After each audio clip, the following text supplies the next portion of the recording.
bring in Bill Lee, chief economist at the Milken Institute, for more. Bill, how fast, how high, and for how long do these rates keep rising? Contestant, those are the main questions that Chair Powell wants us to focus on. Where's the rate going and how long are we going to have to keep it up there? And the message from the Fed has always been, since Jackson Hole, the tune is we're bringing inflation back to 2%.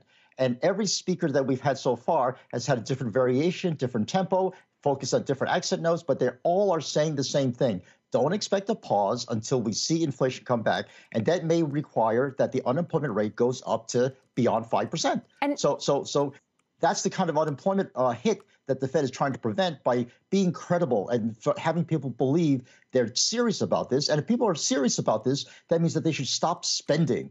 And rather than being laid off to stop spending, they should anticipate the Fed is going to be serious and keep conditions very tight until we see 2% inflation. Well, I mean, that's hard advice for all of America to say, hey, if you don't stop your spending, stop going to Las Vegas, stop rolling the dice, that you're going to start seeing these rates go even higher.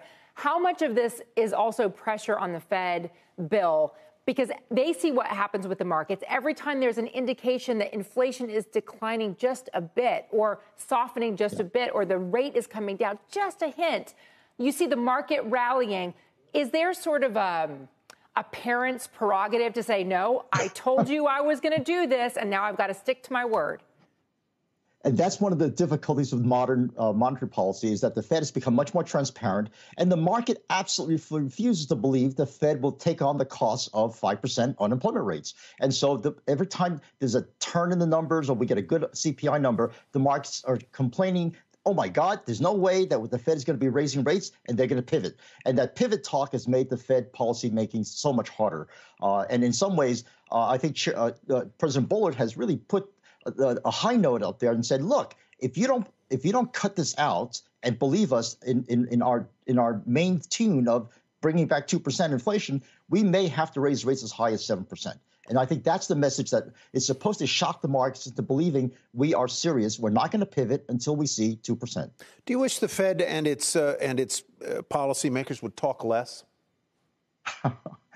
Well, I wish they would be clear in how they talk. I think the fact that some people have said, well, we need to take into account the cumulative tightening. We have to take into account policy lags. The markets clearly are interpreting that as a sign of a potential pivot. And I think the speechwriters at the Fed have to be aware of that and ease up on use of these terms that imply pivot, or at least qualify them very clearly and say, we're not going to do it now. We may do it, but not now.